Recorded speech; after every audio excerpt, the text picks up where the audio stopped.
शक्ति, माँ शक्ति, माँ शक्ति।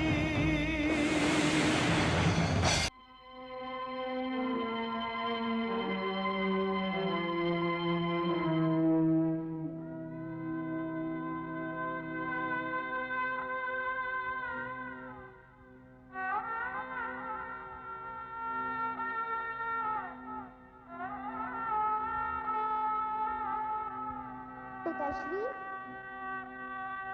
पिताश्री, पिताश्री, पिताश्री। अरे पुत्री गौरी, मेरी लाडली, मेरी दुलारी, मेरे नेत्रों की ज्योति, मेरे हृदय की गति। क्या बात है, प्रतिदिन तो मैं तुम्हें जगाता हूँ, आज प्रातः तुम मुझे जगाने चली आई, क्या बात? पिताश्री, आज एक बड़ा ही विशेष दिन है और मैं इस दिन को कभी नहीं भूल सकती। अच्छा, आज के दिन में ऐसी कौन सी विशेषता है? पिताश्री, आपको पता नहीं? नहीं पुत्री, तू ही बता दे अपने नन्हे मुख से और घोल दे मेरे कानों में अपनी मधुरवाणी का अमृत। तो सुनिए, आज आपका जन्मदिन है। ए, पुत्री मैं तो भूल ही गया था। किंतु मैं कैसे भूल सकती हूँ? प्रतिवर्ष आपके जन्मदिन पे मैं ही तो आपको जन्मदिन की बधाई देती हूँ। मेरी पुत्री, मेरे जीवन में कितने जन्मदिन आए और गए, किंतु जब से तू मेरे जीवन में आई है तब से जन्मदिन जन्मदिन लगने लगा है। एक बात बता पुत्री, इतनी छोटी सी आयु में ये सारी बातें कैसे स्मरण रहती हैं? ये दिन भी भला कोई पुत्री भूल सकती है? मैं तो जीवन भर आपको इस दिन सबसे पहले बधाई देती रहूंगी।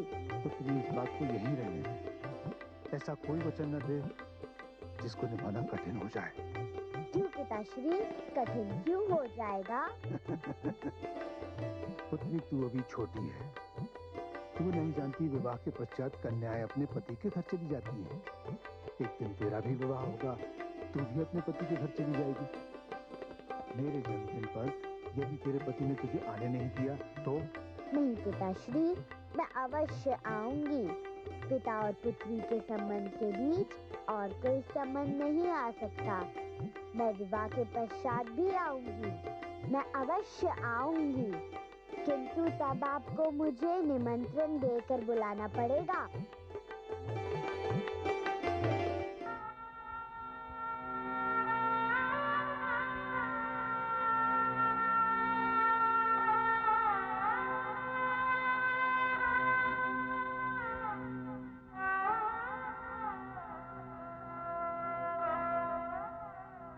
ऐसा क्यों किया पुत्री?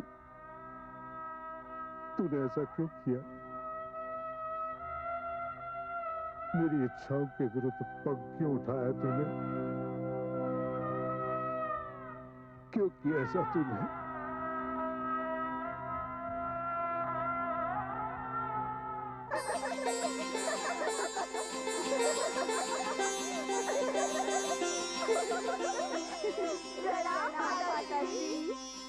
आओ मेरी पुत्रियों, तुम सबको देखकर मुझे बड़ी प्रसन्नता हुई।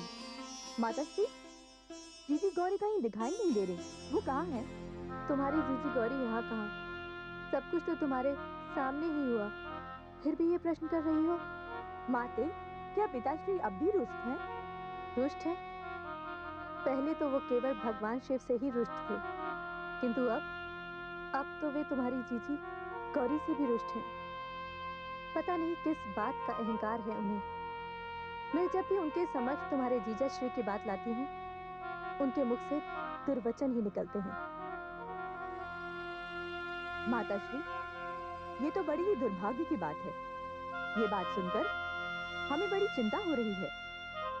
आप किसी भी प्रकार पिताश्री को समझाइए, उनसे कहिए अपने अहंकार में अपनी मर्यादा न भूलें, क्योंकि भगवान शिव का क्रोध बड़ा प्रलयंकर है। पिताश्री के इस दुर्व्यवहार से यदि भगवान शिव क्रोधित हो गए तो महा अनर्थ हो जाएगा और माताश्री पश्चाताप का अवसर भी नहीं मिलेगा। तुम्हारे पिताश्री ऐसी गागर के समान ही जिसे उल्टा रख दिया गया हो, जिसमें जल जाने का मार्ग तो है, किंतु जल जा नहीं सकता।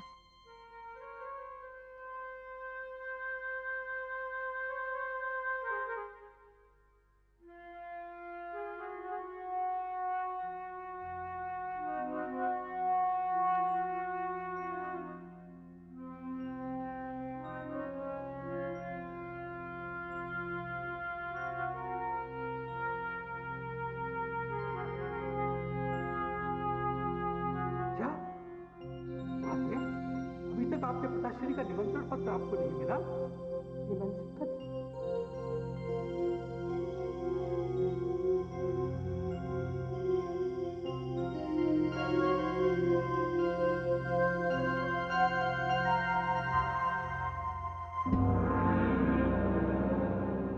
प्रणाम महादेव।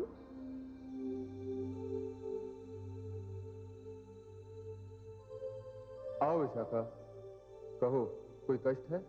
हाँ प्रभु, कष्ट का ही समाचार लेकर आपके पास आई हूँ। कष्ट का समाचार? हाँ प्रभु, न जाने क्यों प्रातःकाल से स्वामी देवी सती बहुत व्याकुल हैं तथा अस्वस्थ भी लग रही हैं और उन्होंने भोजन भी नहीं किया। अच्छा, मेरे लिए क्या आदेश है प्रभु? तुम चलो, मैं स्वयं आकर देखता हूँ। जो आज्ञा है।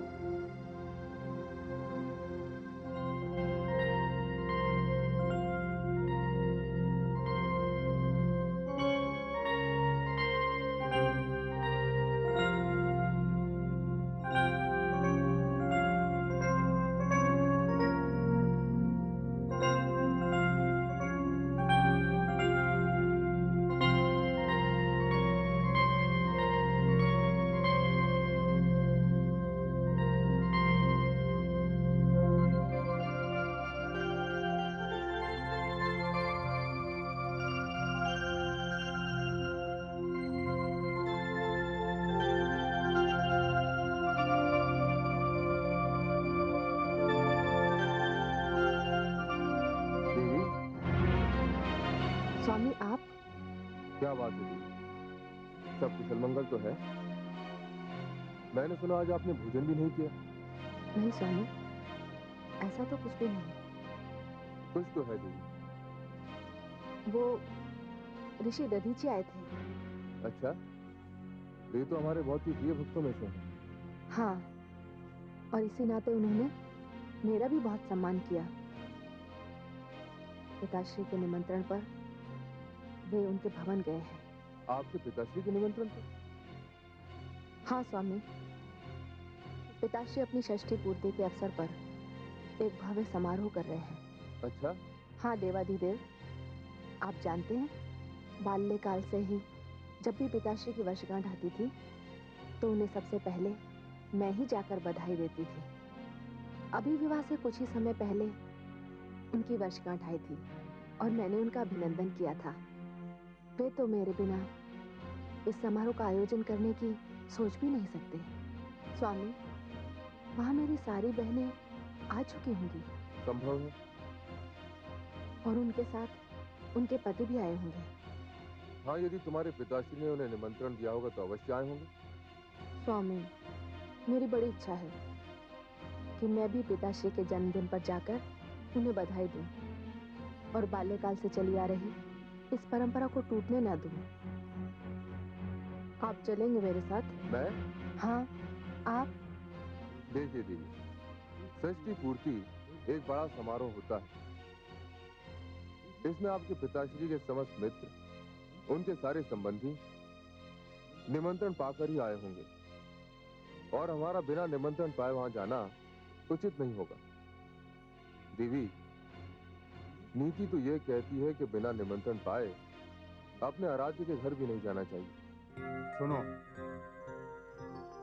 इस ओर ऋषि मुनि बैठेंगे।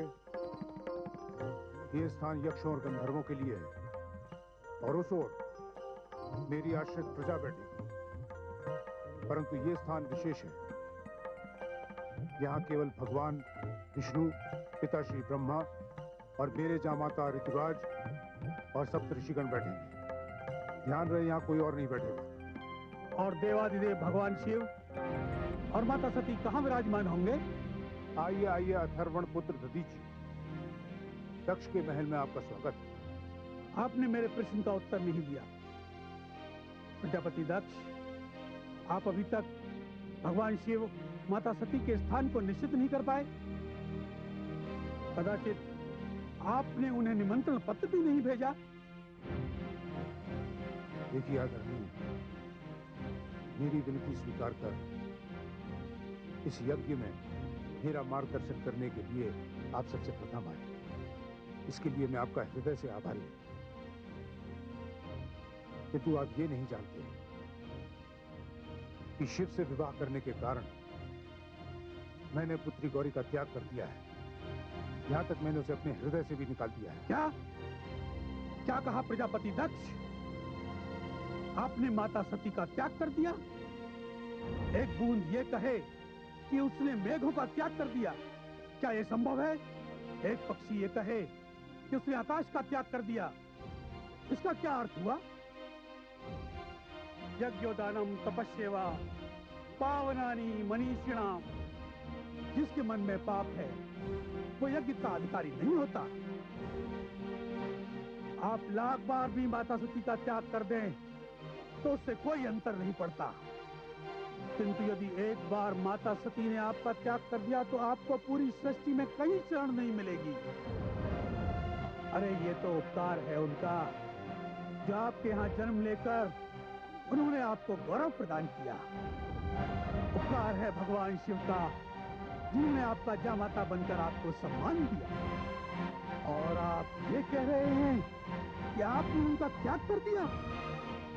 प्रजापति दक्ष, अपनी भूल सुधारिए और शीघ्र अतिशीघ्र पवन दूत द्वारा उन्हें निमंत्रण भेजिए। क्षमा करिए मुनिवर, ये संभव नहीं है। यदि ये संभव नहीं तो इस यज्ञ की सफलता भी संभव नहीं। आप यज्ञ करने जा रहे हैं और यज्ञ में ब्रह्म का निवास होता है। आप इतना बड़ा पुण्य कार्य करने जा रहे हैं, किंतु आपके मन में इतनी मलिनता भरी हुई है, इतना पाप पल रहा है। आपका कल्याण इसी में है। शीघ्र अतिशीघ्र अपनी भूल सुधारिए। घृणा से नहीं, प्रेम से काम लीजिए। मैं पुनः आपसे एक बार निवेदन करता हूं कि उन्हें निमंत्रण पत्रिका भिजवाइए। नहीं मुनिवर, आप कृपया ये हट छोड़ दें। प्रजापति दक्ष, अपना हट छोड़ने से क्या अच्छा नहीं कि मैं ये मंडप ही छोड़ दूं? आपने मुझे जो उत्तरदायित्व दिया था, मैं उससे मुक्त हो रहा हूं। मैं जा रहा हूं। जिस यज्ञ में मेरे आराध्य देव भगवान शिव अपनी सहधर्मिणी माता सती के साथ उपस्थित न हो, वहां मेरी क्या आवश्यकता? अब आप अपने अमंगल की प्रतीक्षा करें प्रजापति दक्ष। अमंगल? नदी विपरीत दिशा में बहने लगे ये संभव है। चंद्रमा से आग बरसने लगे ये संभव है। सारे असंभव संभव हो जाएं ये भी संभव है, किंतु रूप गुण और संस्कार से ही शिव को मैं आमंत्रित करूं, ये असंभव है। ये असंभव है।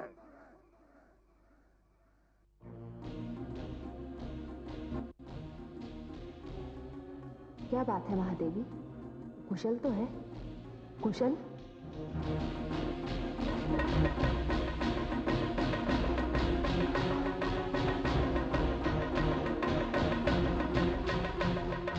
देवी परमेश्वरी है, मुझे आज्ञा दीजिए, मुझे अनुमति प्रदान कीजिए। कैसी आज्ञा? किस बात की अनुमति महादेवी? जगदम्बे, आपने देखा नहीं कि दक्ष के इस व्यवहार से मेरी इच्छा होती है कि इसी समय जाकर उसका वध कर दूं। ये आदि प्रजापति ब्रह्मा ने कैसे मानव को जन्म दिया है, जो पिता कहलाने के योग्य भी नहीं है। जिस कन्या को पिता का पूर्ण संरक्षण प्राप्त होना चाहिए, उसे संरक्षण के स्थान पर विरोध मिल रहा है। जगदम्बे, गौरी मेरा अंश है, नेत्र है। यदि शरीर के किसी भी अंग में पीड़ा होती है तो सर्वप्रथम नेत्र प्रभावित होते हैं और उनमें अश्रुओं का आना स्वाभाविक होता है। हमारी गौरी संकट में है। मैं चाहती हूँ कि यदि आप मुझे अनुमति प्रदान करें तो मैं दक्ष को उचित दंड दूं। नहीं महादेवी, आपका आक्रोश सर्वथा उचित है, किंतु यदि आपने ऐसा किया तो वो कार्य अधूरा रह जाएगा जिस कार्य के लिए गौरी का जन्म हुआ है। संसार के सामने नारी का जो आदर्श हम प्रस्तुत करना चाहते हैं वो धरा का धरा रह जाएगा। महादेवी, मानव जीवन कष्टों, पीड़ाओं और दुखों से भरा है। उसके मार्ग में कठिनाइयों और बाधाओं के पर्वत खड़े हैं। वहां तो अग्निपथ पर चलना पड़ता है।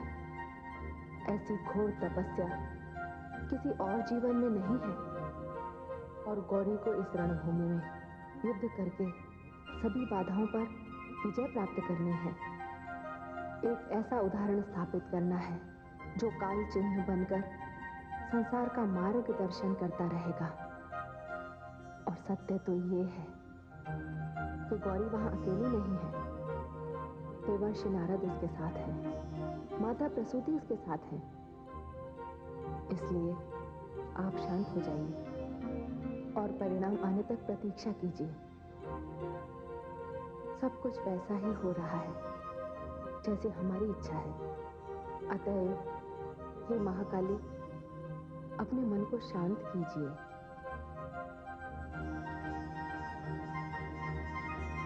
जैसी देवी परमेश्वरी की आज्ञा। देवी, आपकी बात ना मानकर मुझे दुख तो हो रहा है, किंतु ये बात आप भी जानती हैं और मैं भी, कि आपके पिताश्री के मन में मेरे प्रति कितनी घृणा है, कितना बैर है, कितना अहंकार है। और बिना निमंत्रण वहां जाकर हमारा जो अपमान होगा, मैं आपको उस भीषण परिस्थिति से बचाना चाहता हूं। देवादिदेव, वे मेरे पिता हैं और आप उनके जामाता। इस नाते वे आपसे बड़े भी हैं और श्रेष्ठ भी। हाँ देवी, वे मुझसे सदैव श्रेष्ठ रहेंगे। मुझे आपके कथन पर वहां जाने में तनिक भी आपत्ति नहीं होगी। यदि उन्होंने किसी को भी नए निमंत्रण भेजा होता तो। यदि आप क्षमा करें तो मैं आपसे कुछ निवेदन करूं स्वामी? कहो देवी। स्वामी, मेरे लिए तो वो घर मेरे पिताश्री का घर है। पिता पुत्री का संबंध ऐसा संबंध होता है जिसके बीच कोई औपचारिकता नहीं होती। यदि आप अनुमति दें तो मैं अकेली चली जाऊं? क्या? वहां जाकर मैं आपके लिए भी निमंत्रण पत्रिका भिजवाऊंगी। आपने सत्य कहा देवी। पिता पुत्री के बीच कोई औपचारिकता नहीं होती, किंतु ये औपचारिकता उस दिन आरंभ हो जाती है जिस दिन पिता अपनी पुत्री का कन्यादान अपने जामाता को कर देता है। मेरी तो अब भी ये इच्छा है देवी कि आप भी वहां आ जाएं। मैं जानता हूं देवी, जब सारी बहनें अपने पिता के घर एकत्रित हो रही हों और ऐसे अवसर पर आपका वहां ना जाना, ये विचार ही बड़ा कष्टदायी है। तब तो आप मुझे जाने की अनुमति दे दीजिए स्वामी। मैं आपको विश्वास दिलाती हूँ, मेरा इस प्रकार वहां जाना मेरे पिताश्री की प्रसन्नता का कारण बन जाएगा। वे सब कुछ भूलकर इस संबंध का मान रखेंगे तथा उनके मन का सारा मैल धुल जाएगा। मुझे जाने की अनुमति दे दीजिए ना देवादिदेव। देवी आदिशक्ति परमेश्वरी की न जाने क्या इच्छा है। वे इस स्थिति के निर्माण से न जाने क्या सिद्ध करना चाहती हैं। आप हट कर रही हैं कि आपको अपने पिताश्री के घर जाना है। मैं तो आपसे अब भी यही कह रहा हूं देवी कि आप वहां ना जाएं। किंतु आपके हट को देखते हुए मैं आपको वहां जाने की अनुमति दे देता हूं। आप सचमुच देवाधिदेव हैं, महादेव हैं, अद्वितीय दानी हैं, कृपा सिंधु हैं। इस समय तो मैं केवल आपका पति हूं। हे स्वामी, मैं जानती हूँ कि आप रुष्ट होंगे, किंतु न जाने क्यों मुझे ऐसा लगता है कि मेरे पिताश्री ने यज्ञ मंडप में आपका स्थान अवश्य सुरक्षित कर रखा होगा। क्योंकि हर व्यक्ति लोक निंदा से डरता है, उससे बचना चाहता है, और मेरे पिताश्री इसका अपवाद नहीं है। देवी, अब हम इस विषय पर कोई वार्तालाप नहीं करेंगे। स्वामी, आपसे अलग रहना मेरे लिए संभव नहीं है। हे कैलाशपति, वहां जाकर मैं आपको बुलवा लूंगी या स्वयं लौट आऊंगी।